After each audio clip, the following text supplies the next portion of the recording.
change the world? Start off by making your bed. If you make your bed every morning, you will have accomplished the first task of the day.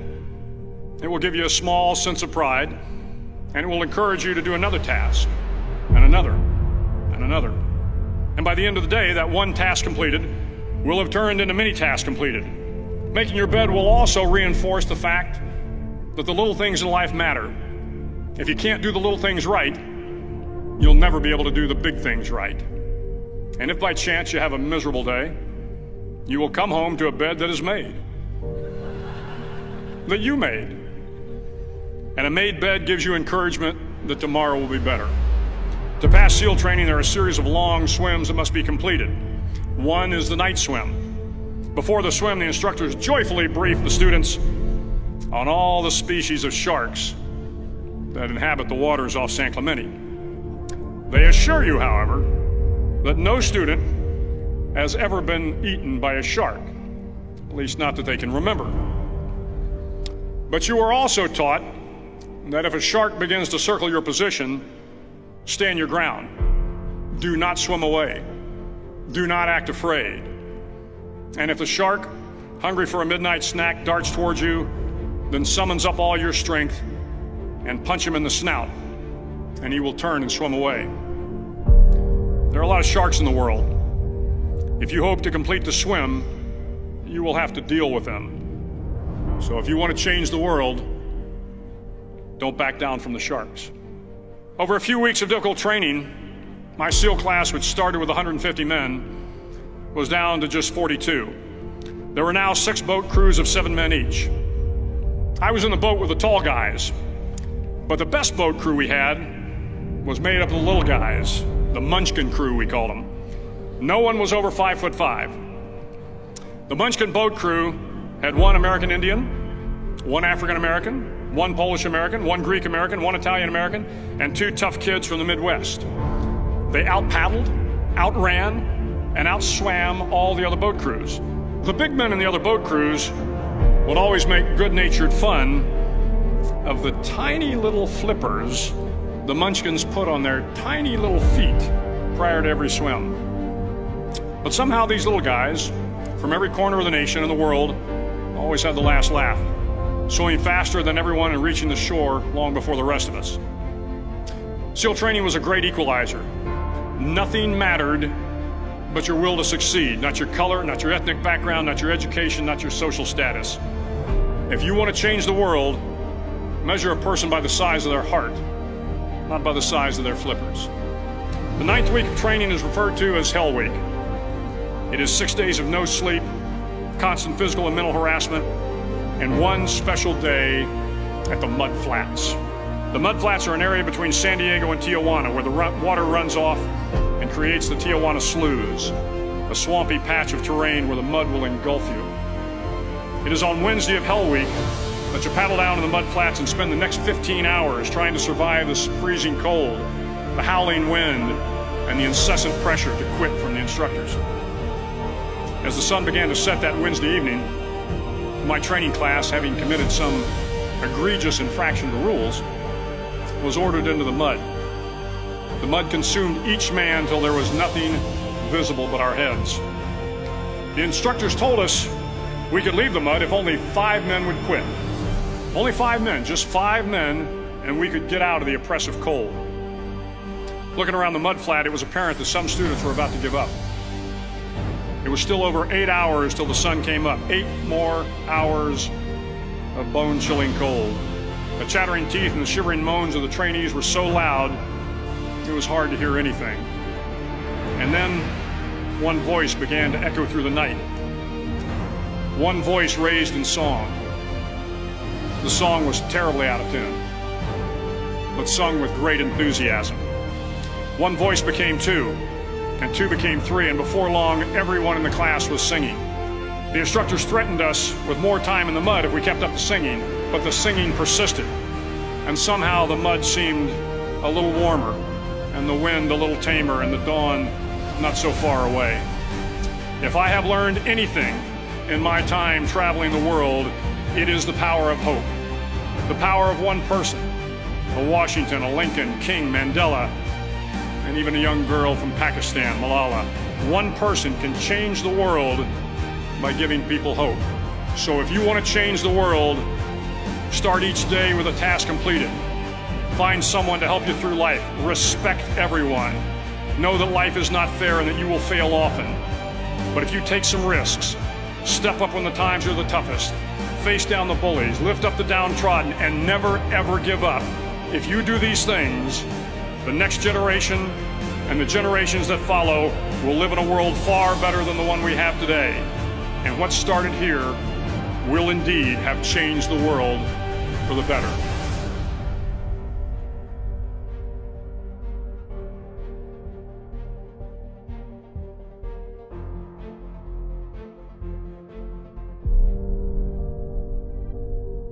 Your goal, your outcomes in life are nothing but compounded habits. There's a bunch of things you perfectly know well that you could stop doing that would improve your life. Sometimes we need that. You know, maybe you need me to say it or not. Maybe you knew before you even started this video that there were some things you need to cut from life. Maybe some things that were wrong. Break habits that are not helping you become a stronger version of yourself. You see them, you know they're there. Be honest about it. If it's taking you off track, just get rid of it. If you want to have more, you have to become more. So for things to change, you've got to change. For things to get better, you've got to get better. And when you improve, everything and all your results improve around you. If you want to change the world, start off by making your bed. If you make your bed every morning, you will have accomplished the first task of the day. It will give you a small sense of pride, and it will encourage you to do another task, and another, and another. The little things in life matter. If you can't do the little things right, you'll never be able to do the big things right. And if you want to sort out the world, then what you do is you sort yourself out. It's a serious business, right? They say it's more difficult to rule yourself than to rule a city. You can change the behavior that you want to, and with that, you can change your life. Changing behavior is a skill. It's something that you can learn to do. You can get better at creating new habits. You have to be willing to start. And for people that procrastinate, starting is the hardest part. For people that worry, for people that think too big, starting is the hardest part. If for 10 years, if you didn't avoid doing what you knew you needed to do, by your own definitions, right, within the value structure that you've created, to the degree that you've done that, what would you be like? You are responsible for your life. And if you're sitting around waiting on somebody to save you, to fix you, to even help you, you are wasting your time, because only you have the power to take responsibility to move your life forward. You can create yourself. In fact, no one else is going to create you. Everybody has to start somewhere. It starts with you taking responsibility for you and saying, hey, I got to go out and get one little skill at a time. The key is to slowly grow your mini habits into full habits. Make up your mind you're going to do it every day, every day, every day, until you don't have to think about it, and then you'll automatically do it. You can't achieve great things by procrastinating more and more. The only way to get what you really want in life is to stop procrastinating and start taking action. You can change. That you can change anything you want. Start each day with a task completed. Find someone to help you through life. Respect everyone. Know that life is not fair and that you will fail often. But if you take some risks, step up when the times are the toughest, face down the bullies, lift up the downtrodden, and never ever give up. It's the repeated pushing yourself a little bit harder, like taking a little bit more risk.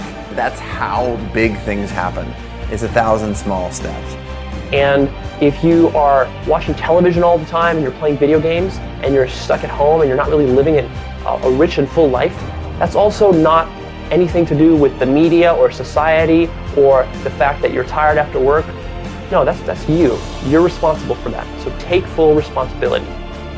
So if you don't like what you're experiencing and what you're producing as results in your life, you have to change your mental, your visual, and your behavioral responses to the events that occur in your life. Remember this, nothing will change for the better until you do. There is time. You got time. We don't think that we have time because we're impatient in our world today. You got time. If you're in the wrong thing, get out of the wrong thing because you got time to find things. Quit the wrong thing now. You know when it's not right. It's just hard to admit it sometimes. It's true. Make a decision. Decide clearly that you are going to begin acting in a specific way 100% of the time whenever that behavior is required.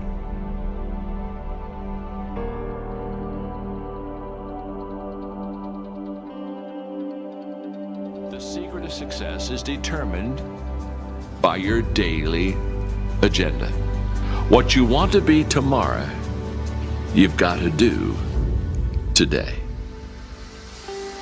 Have goals, life goals, yearly goals, monthly goals, daily goals, and understand that to achieve these goals, you must apply discipline and consistency. In order to achieve your goals, you must apply discipline, which you have already done, and consistency every day, not just on Tuesday and miss a few days. You have to work at it. Every day you have to plan. Working really hard is what successful people do. Your footprints to success are really footprints of success. Because every step that is made and taken based upon the goals that you have for your life, every step is the progressive realization of success in your life. Good habits are hard to form, but easy to live with. Bad habits are easy to form, but hard to live with. So the rule is form good habits and make them your masters. Habits come down to one golden rule, and that's this. You can never change the things that trigger you. You can't control your urges or how you might feel, but you can always choose how you behave. If you want to break a habit, once you have a habit, it's always going to be encoded in your brain. The only way that you can break it is to replace it with new behavior. This means when you go to sleep at night, think about your goals for the coming day. Make a list for each day of all the goals, the little goals you're going to accomplish that day. Keep a journal and write down your goals on a regular basis. You see, you do become what you think about most of the time. You do achieve what you think about most of the time. So all successful people and all wealthy people think about their goals most of the time. The things that get scheduled are the things that get done, and vague goals lead to vague results. Have you ever noticed how hard it is to just get started? How hard it is to get to the gym? How hard it is to get out of bed? You need activation energy to start the change, to start to sit down, to start to get out of bed, to start to walk out the door. That's the key to creating any kind of change. This activation energy inside of you that causes the initial boom. And then what do we hear over time? Once you start, there's a chain reaction, and that allows you to keep going. Self-discipline is the ability to make yourself do what you should do, when you should do it, whether you feel like it or not. You see, anybody can do it if they feel like it. It's when you don't feel like it and you do it anyway that you eventually develop the self-discipline that makes everything else possible. Discipline is not punishment. It's not. Discipline is training. If you change your mind, your mindset, and really focus it on what discipline really is, you start to welcome discipline. You welcome self-discipline into your life. You're not only going to blow up, the system in your head and the tricks that your brain uses to stop you right now, you're going to shake up your entire life. Discipline is your best friend. It will take care of you like nothing else can. Remember, just because you're doing a lot more doesn't mean you're getting a lot more done. Don't confuse movement with progress. And we do live in a world where there's such a fascination with entertainment. You know, and everyone loves pretty pictures. And it's really easy to spend the best hour of your best days looking at what your friends are eating. And I'm suggesting to you, you think like a student. Because you're watching this mastery session because something deep within you wants you to be the master of your game. And here's the thing about every master. Every master thinks like a beginner. They're always learning. Anything you want good, you can have. So claim it. Work hard to get it. Don't just aspire to make a living. Aspire to make a difference. Make today count. As Walt Disney said, if you can dream it, you can do it. Now, what makes me laugh is I know right now some of the people listening to that, they say that's bullshit. They're just limits to what humans can do. And I get that response. I understand it. I used to respond to everything like that. I used to see only the difficulty. I used to see only the ways in which it couldn't work out. And I couldn't see. I was literally blinded by fear. I was blinded by some bizarre sense of pride that wanted to justify my limited existence, that didn't want to have to face that I could be doing more, that I could be more, that my life was somehow less than what it could be. And so I would laugh at quotes like that. And I know right now I have the chills. I know right now there are people that are laughing at that, and all they can think about are the limits. All they can think about are the things that prove him wrong. And guess what? He is wrong. There really are limits. But if you fucking waste your time focused on that, you're never going to create the momentum that you need to actually make something come true in your life. You can build virtually anything, but if you get hung up on the fucking virtual part, if you let that stop you, if you immediately go to the things that ultimately limit you and hold you back, that is where you're gonna stay forever. Because if you argue for your limitations, guess what, my friend? They become yours. And congratulations, you now get to live in that box. You get to live in that self-defined prison.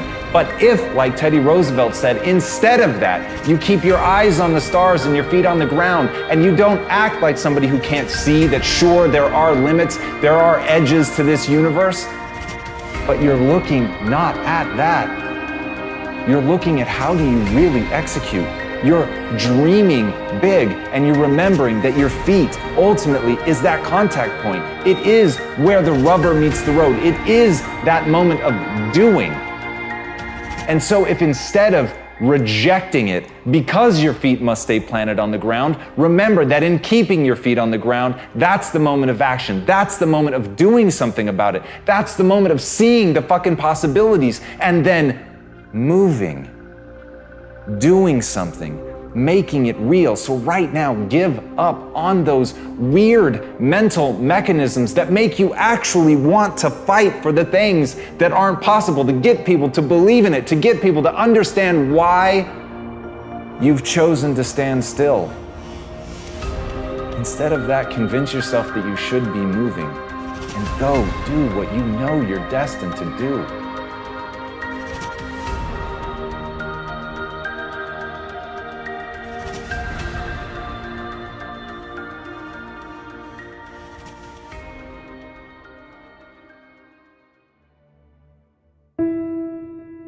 Act the way you want to feel, and soon you'll feel the way you act. Life is short. Life is precious. What are you waiting on to get happy? Have an attitude of gratitude. Be thankful for each day, and not just one time a year. Carry that feeling throughout the year. I believe this is my due season year. This is my year to accomplish dreams, to break free from this depression. This is my year to meet the right people. This is my year to get healthy. Our circumstances and situations did not lend itself to us being successful. Many of us were not raised in an ideal circumstance that prepared us for where we really wanted to go. And even though we love the idea of being progressive or prospering or intelligent or spiritual, the reality is we were not aligned in the direction that we needed to be aligned to go to where we're trying to go. Ask yourself, how would the person I'd like to be do the things I'm about to do? Success for the next year is going to be you making another step toward fulfilling your purpose in life while you were born, making another step. They know what they're capable of. Nobody can tell you what you're capable of. You're the only one that knows. Work to your potential, not just a quota, and I promise you, you will be on fire day and night. I never expected to be anything but ordinary. I was raised to be nice and ordinary. I expected I would grow up to be, like Dad worked for the phone company. I figured I'd go to work for the phone company, maybe work in an office. I figured I'd work till 65, I'd have 1.34 kids, I'd retire at 65, and then I'd die at the statistical average age for my gene pool. That's what I expected. Until one day in 1972, on the radio in the next room to mine, I heard a voice that changed everything. I heard the voice of Earl Nightingale, known at the time as the Dean of Personal Motivation. He said, if you will spend 1 extra hour each day studying your chosen field, you'll be a national expert in that field in 5 years or less. That hit me like a tornado. It rearranged everything in my life. If you were to focus half an hour of study on one field of endeavor for 5 consecutive years, you'd not only transform you, you'd transform the world around you. And we collectively would transform the world as we know it today. Know how you're smart, not just how smart you are in comparison to others. In what ways are you smart? Know what you care about. What are the values that motivate your choices? Know what your personal velocity is, the intensity and drive with which you naturally operate. Know the background imprint, positive, neutral, or negative, that you carry with you and what effect it's had on you. Know your behavioral style, how you come across to other people. Know the patterns in your choices so that you're continually learning more and more about what it's like to be you so you can do an even better job of it. What do you think it is about you that will make you keep falling till you learn a trick and keep committing to something? It's because I know it's possible, and I'm willing to struggle through the learning process. And so I guess I never wanted to back down from a challenge, even one that I just posed for myself. Success is your duty. It is your obligation and your responsibility. I'd rather try and fail than not try at all. I don't want to live with the idea, wonder what would have happened had I done more with my life. I'm going to go for it, come hell or high water. I'm going after my destiny. You got to run after your destiny. You can't stroll after your destiny. You can't walk after your destiny. You got to run.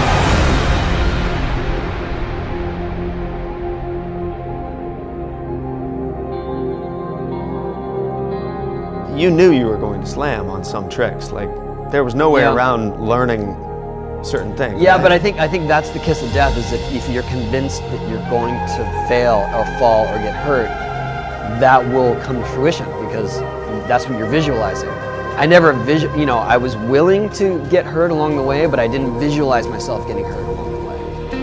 And I think that's what stops a lot of people, and that's really what separates a lot of people from being world champions or from being as good as they can, because they stop at some point saying, oh no, I am not capable of this, or I'll probably get hurt doing this. And if you approach anything with that hesitation, you're going to fail. I always approached it like, this is going to work. I'm going to figure this out, even if it takes me hundreds of attempts.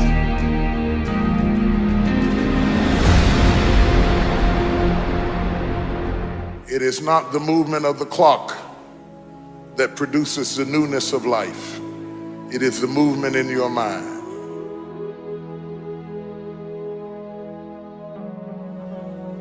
You're going to hear all kinds of things said about you. Throw it behind you. The enemies that you see today, you will see them no more. No weapon formed against you shall be able to prosper. Every tongue that riseth against you, God will condemn. This is my time. Truth of the matter is, everybody in here is going through a change. You don't have to be ashamed of yours. We are all in the process of transforming to a higher, better expression of myself. Let this be the year that I birth a higher, better expression of myself. Don't let the habits of my past stop me from this metamorphosis. New year, new me. New year, new me. There are many ways to get the things that we want for ourselves in our lives. But basically, it all begins with how we choose to think. As you think, so shall you be. 7 little words that I think are perhaps the most important things that we can learn and master in our lives.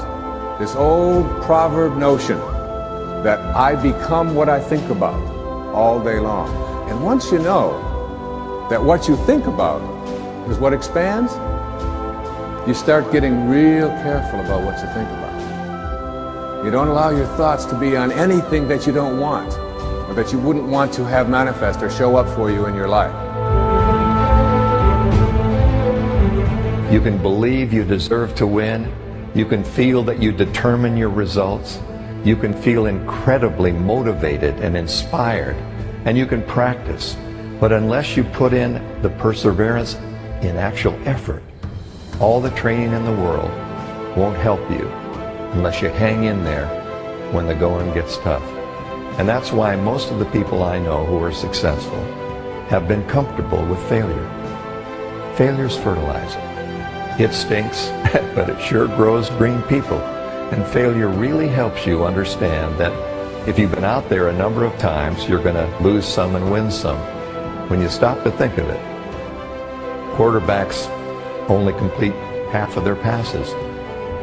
Basketball players, a little over half of their shots.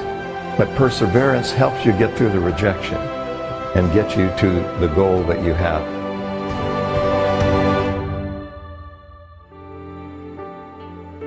The reason why a lot of people won't become who they want is because they're too attached to who they've been. And you hear it all the time when people say, I've always been this way. Okay, well, if that's working for you, keep doing that. Every single person who has ever done anything worthwhile or exceptional or difficult or extraordinary, anyone, whether it's great artists or authors or mathematicians or whatever it is, everyone encounters difficulties. There is no easy road. It does not exist. It is impossible. Everyone has issues. When you come up with excuses for why other people are successful and you're not, that is dangerous. When you give yourself an escape, yeah, well, that's easy for you to say, you know, you do this, you do. Trust me, everybody has a hard road.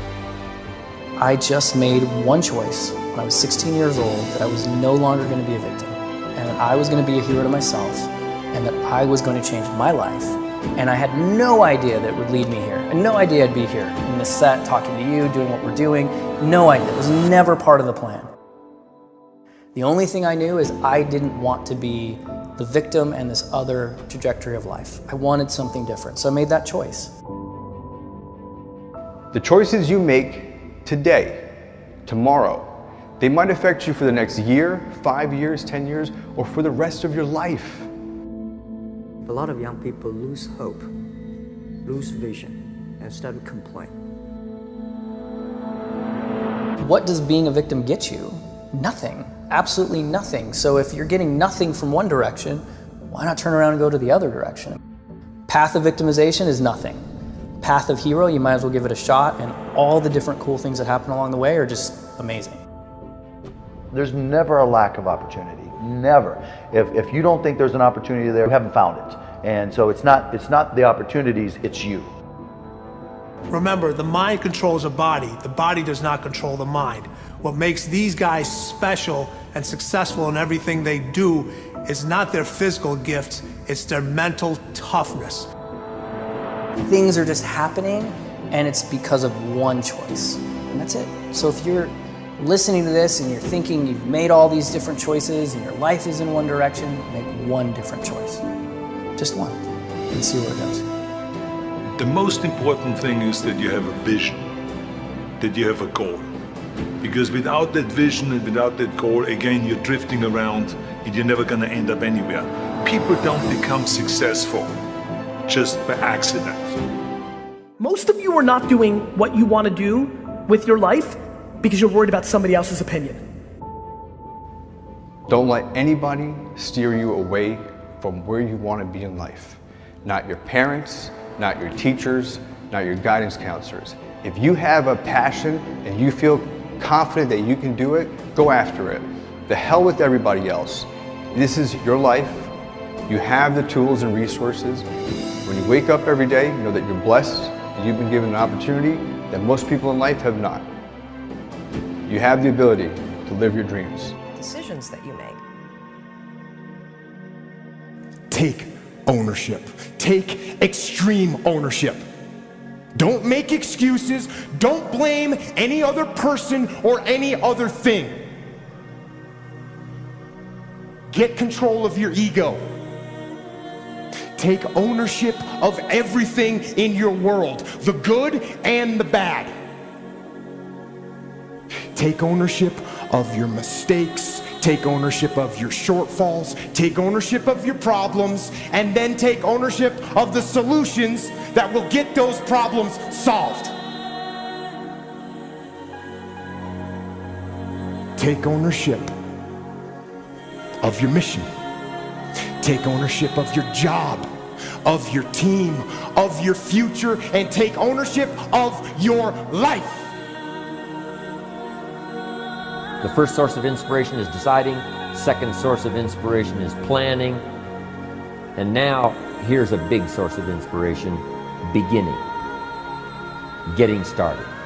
Actually turning thought and the notes on the paper, the plans, actually now committing it to action. Getting started. I'm a humongous believer that ideas are and that execution's the game. Well, I think the one thing that discipline definitely does help you with is it helps you get things done. And when you get things done, when you actually do things, you have more success. If you have more success, and sometimes a big part of success is just not being fucking lazy and just doing it. Yeah. That's like 90% of it is just showing up. Get there and start working. Like, you're not gonna feel perfect every day. If I only worked out when I felt good, I'd be a fat f***. Discipline, it does start with waking up early. It really does. But that is just the beginning. And I always say that discipline is the root of all good qualities. But you have to absolutely apply it to things. outside of just waking up early. It's everything. It's working out every day, making yourself stronger and faster and more flexible and healthier. Discipline is eating the right foods to fuel your system. It's about disciplining your emotions so you can make good decisions. Doing the tasks that you don't necessarily want to do, but that you know will help you. The thing about self-discipline is that it is necessary for everything you do in your life. You have to be self-disciplined. Discipline is not punishment. It's not. If you change your mindset and really focus it on what discipline really is, you start to welcome discipline. You welcome self-discipline into your life. Experience like that? Yeah, you've got to take action.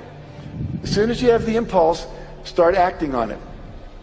Now, 3 quick techniques to clarify what you want in life, how to ask clearly. One of them we just talked about, but I'm going to talk about a different one here for a minute. It's called the irritation list.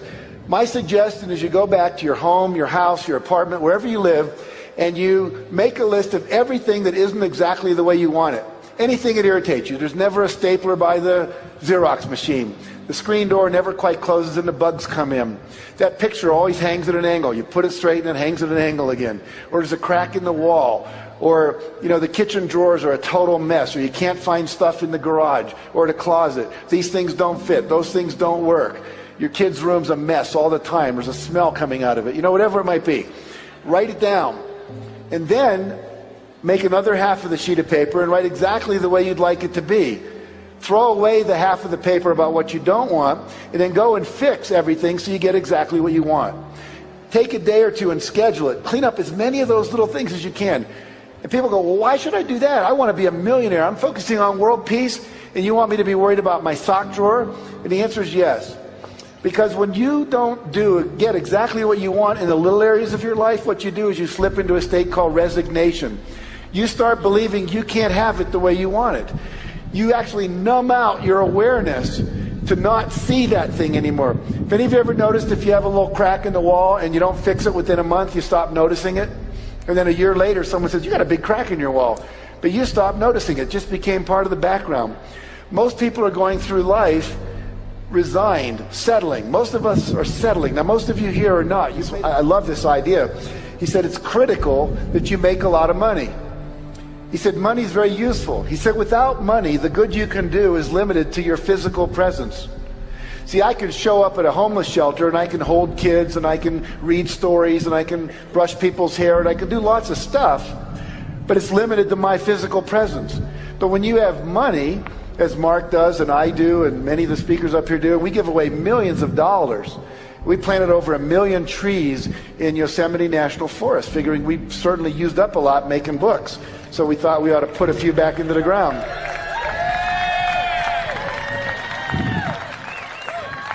It's actually cool to go there and see all these little trees growing up and go, that's our trees. It's really neat. But the point being that you want to have influence for good. Mark talks about creating enlightened millionaires that give away, at least about that. I want to share with you a story about a guy named Cliff Young. Cliff Young was 61 years old when he showed up at the beginning of a long-distance race in Australia. The race was 875 kilometers. That's about 650 miles. He was wearing overalls. He was wearing construction boots. All the other guys were 25 or 30. They're all in their Adidas, Nike, Puma, Asics running gear. He looks like an old farmer. He actually had galoshes on over his boots, he says, in case of rain.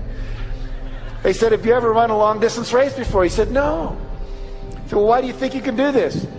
Have you ever run a marathon? I mean, this is like 6.5 days.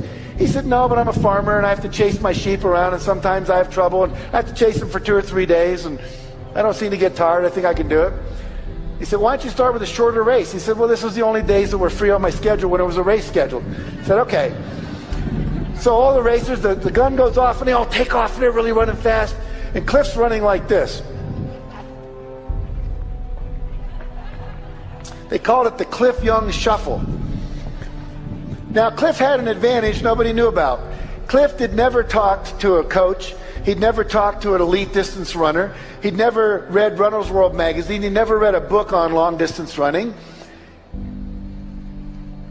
He didn't know that when you do a long distance race, you run for 18 hours, sleep for 6. Run for 18, sleep for 6. Run for 18, sleep for 6. So he was running so slow, when he got up to the part where everyone was gone to bed, they were all asleep. No one told him to stop and go to bed. So he just kept running on by. He ran non-stop for 5.5 days and broke the record by 12 hours.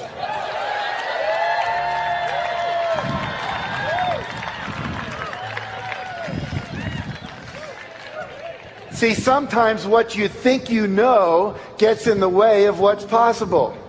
If you believe you can do something, you can figure it out. But you have to believe. You have to believe it's coming into your life. I love his quote. It says, "Never tell anyone something cannot be done."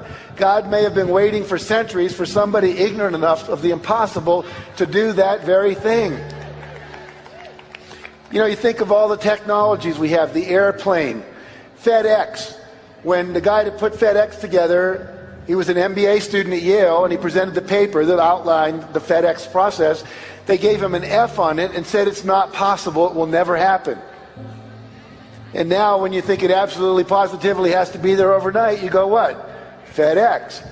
So everything that exists started out as somebody's dream, somebody's idea, and 9 times out of 10, they told you it couldn't happen. Here's a kid named Farrah Gray, 19 years old, born in the ghetto, mother's on welfare. At the age of 6, he starts his first company. By the age of 11, he has 3 companies. Now, they're small. They do things like take rocks, paint them, go door to door and sell them as paperweights. But he made $50 his first day doing that, which was more than his mother made when she was the housekeeper. And then he got a bunch of kids together, and they would go to older people, and they'd say, "We'll go buy your groceries for you and bring them back in our wagons. You just give us a couple of bucks." He gave one to the guy who went to get the groceries, kept one for himself, had a thing going.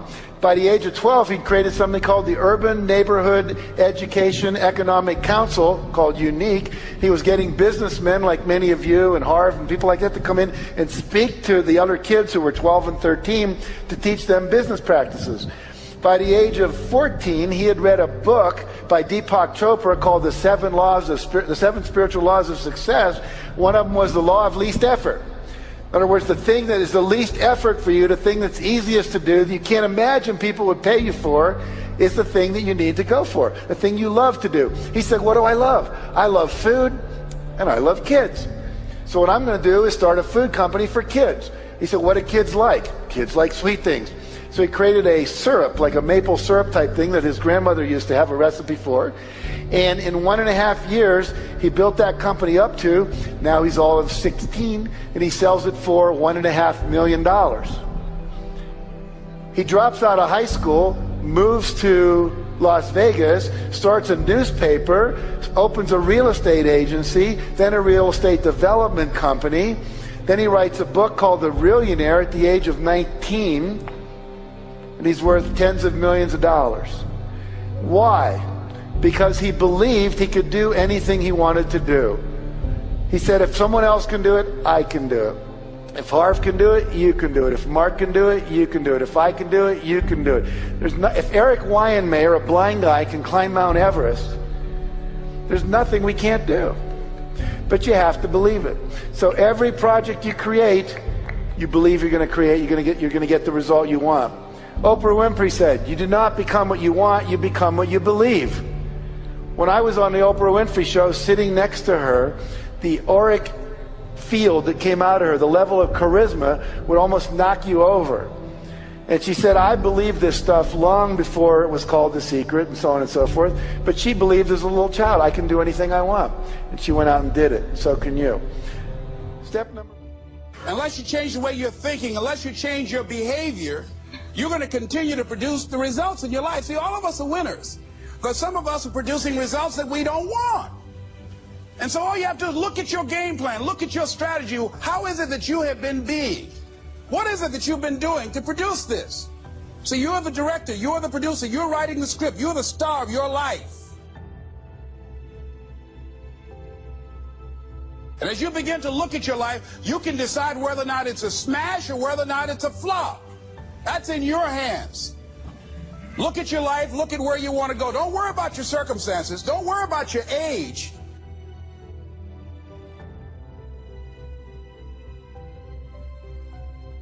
If you want to make this your decade, you've got to start saying yes to your life. You've got to start saying yes to your dreams, yes to your unfolding future, yes to your potential. So you've got to make a conscious, deliberate, determined effort to say yes to your dreams. Why not? Why not me? Don't spend time like most people going through life complaining. Use that energy to get up from there and move on and get on with your life. You got to learn to let the past go so you can grow. Many people never act on their dreams because they allow their past experiences to determine what their possibilities are. Whatever you've done in the past, that's not a reflection of your possibilities. That's just a reflection of your consciousness. That's just a reflection of your development and your growth. The future is unfolding for you right now. The future is unlimited for you right now. The harder it is to surrender. I told Mr. Washington I wanted to become a disc jockey. Someone asked me to tell this story. And he said, Les Brown, he said, if you want to do anything worthwhile in life, you've got to be hungry. And so I started working to develop myself. He said, I want you to practice every day being a disc jockey. I said, but I don't have any job now. He said, it doesn't matter. He said that it's better to be prepared for an opportunity and not have one than to have an opportunity and not be prepared. So every day I was working to develop myself. And that's what you must do. And as I was working to develop myself, I applied for a job as a disc jockey, WMB, on Miami Beach. Went to a guy named Milton Butterball. I said, how you doing, Mr. Butterball? I'd like to get a job as a disc jockey. He looked at me, he said, you have any broadcast background? I said, no, sir, I don't. You have any journalism background? I said, no, sir, I don't. He said, we don't have any jobs available. I said, yes, sir. I went back to Mr. Washington and I told him. He said, don't take it personally. He said, most people are so negative, they will have to say no 7 times before they say yes. He said, go back again. So I went back again. I said, how you doing, Mr. Butterball? My name is Les Brown. He said, I know what your name is. What do you want? I said, I'd like to know whether or not you have any jobs as a disc jockey, sir. He said, didn't I just tell you yesterday we didn't have any jobs? I said, yes, sir, but I know whether or not somebody got laid off or somebody was fired, sir. He said, no one was laid off or fired. Now get on out of here. I came back the next day. Hello, Mr. Butterball. How are you? He said, fine. What do you want now? I said, I'd like to know whether or not you got any jobs, sir. Didn't I tell you the last 2 days we didn't have any jobs? I said, yes, sir, but I don't know whether or not somebody got sick or somebody died, sir. He said, no one got sick or died. Now don't come back here and throw me out again. I came back the next day like I was seeing him for the first time. I said, hello, Mr. Butterball. How are you? He looked at me with rage. He said, go get me some coffee. I said, yes, sir.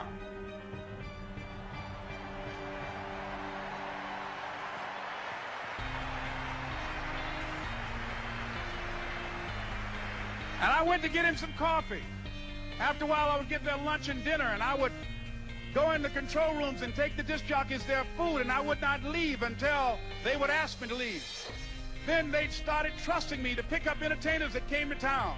Entertainers like the Four Tops and the Temptations and Diana Ross and the Supremes. I would drive them all over Miami Beach in the disc jockeys' big long Cadillacs. I didn't have any driver's license, but I was driving like I had some.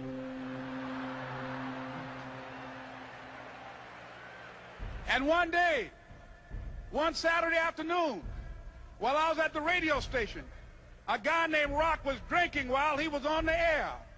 I was the only one there, looking at him through the control room windows, walking back and forth, young, ready, and hungry. I was saying, drink, Rock, drink. Drink, Rock. I'd have gone to get him some more if he'd asked me to. Pretty soon the phone rang, and it was the general manager. And I answered the phone. I said, hello? He said, Les, this is Mr. Klein. I said, I know. He said, Rock can't finish his program. I said, I know. He said, would you call one of the other DJs in? I said, yes, sir. I hung the phone up. I said, now he must think I'm crazy. I called my mom and my girlfriend, Cassandra. I said, y'all turn up the radio and come out on the front porch. I'm about to come on the air.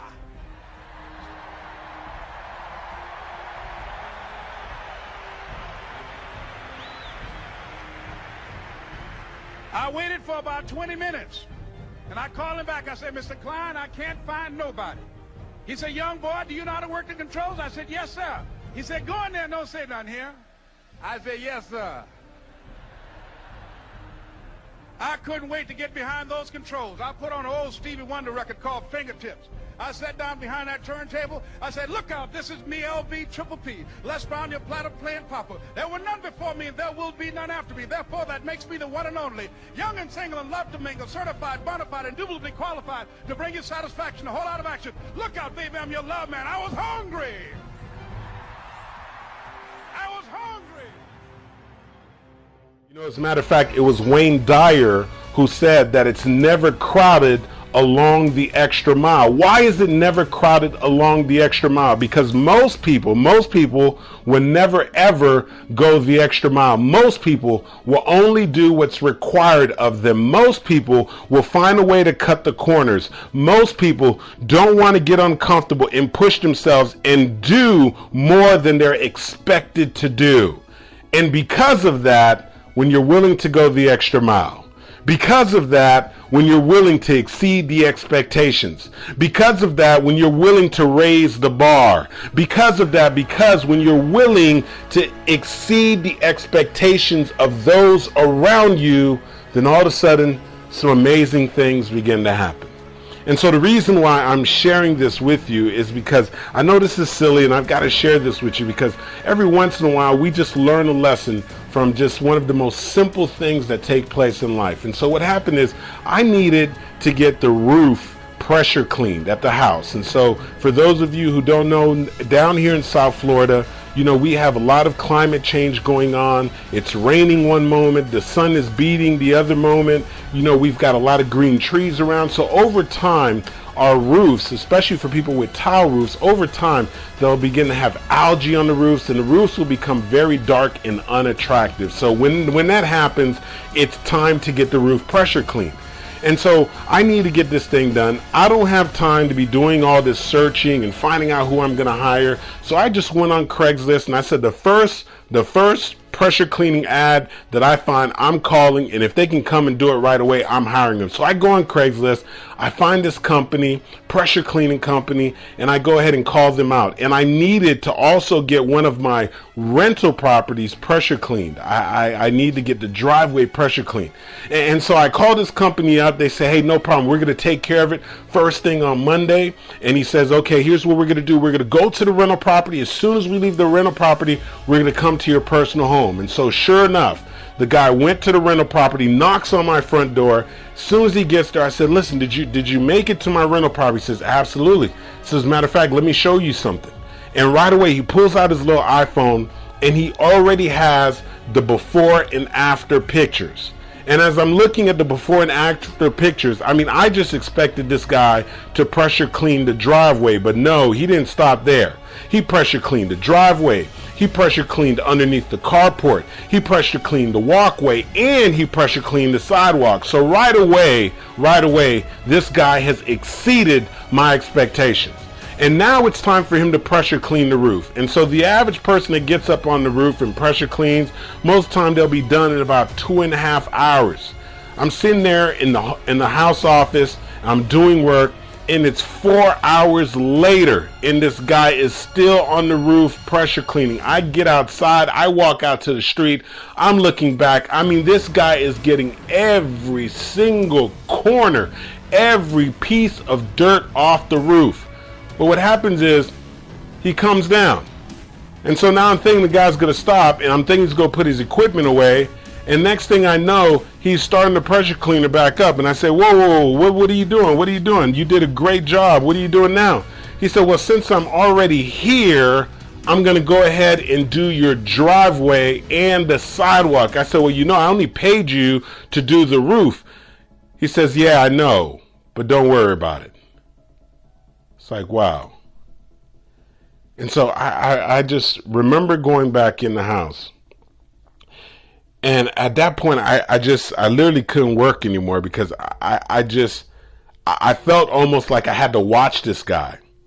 And so now I'm sort of standing right by the front. I'm looking through the window and I'm seeing this guy is pressure cleaning every single inch, every single millimeter of the driveway. I'm seeing him go out on the sidewalk, and it just so happened that my neighbor was pulling into her driveway, and my neighbor told him, hey, if you don't mind, go ahead and do my sidewalk too. And he said, sure thing, and didn't even ask her for a penny. And so I'm sitting inside, I'm saying to myself, well, what is it? What is it that's in somebody, or what level of expectations does somebody place on themselves to deliver that quality of service?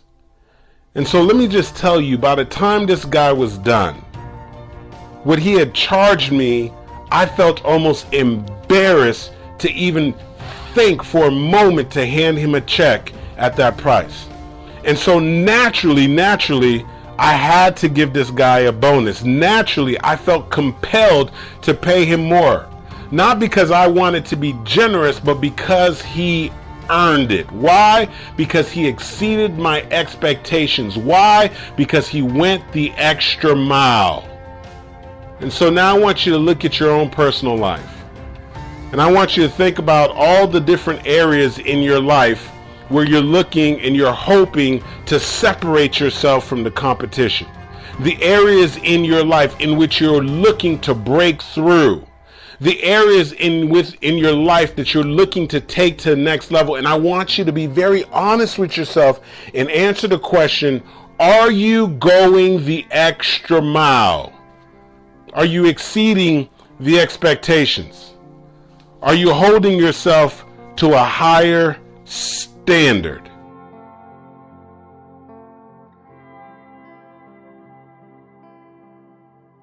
And you see, this man, when it was time for me to pay him the check, I was handing him the check. I said, listen, man, you did such an amazing job. I mean, you went above and beyond at my rental property. Then you came here and I just had you do the roof. You did the driveway. You did the sidewalk. You did my neighbor's sidewalk. And he said, listen, I had to give you a little extra something.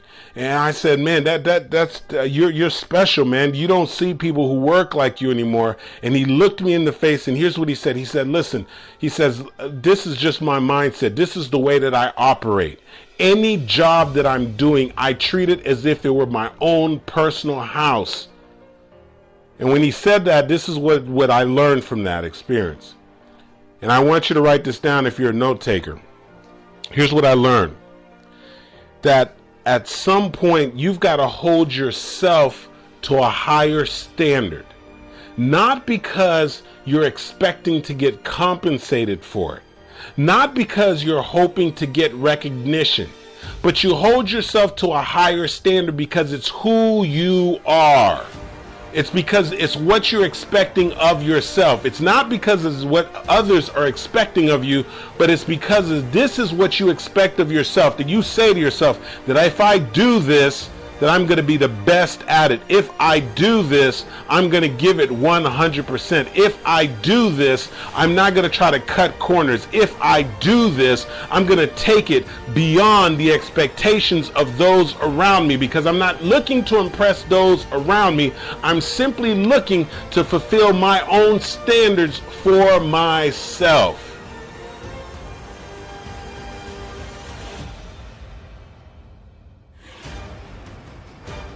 And if you can do that, I'm going to tell you right now, you'll find that slowly but surely, you'll begin to separate yourself from the competition. Slowly but surely, you will create more opportunities for yourself. And slowly but surely, you will realize something that someone taught me very long ago, and I want you to write this down. If you do more than what you are paid for, you will eventually get paid more for what you do. Now, I want you to write this down. And I believe it was Jim Rohn was the first person I heard it. And I know I've definitely heard Les Brown say this, and I want you to write this down. If you do more than what you are paid for, you will eventually get paid more for what you do.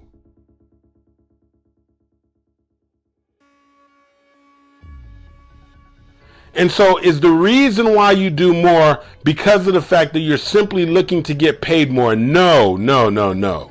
But what happens is because you're looking to put in more time and more effort, because you're holding yourself to a higher standard, because of the fact that you're exceeding expectations, because of the fact that you're going the extra mile, that when you do that, you can't help but create extra value. When you do that, you can't help but exceed expectations. And if you create more value and if you exceed expectations, eventually the compensation will follow.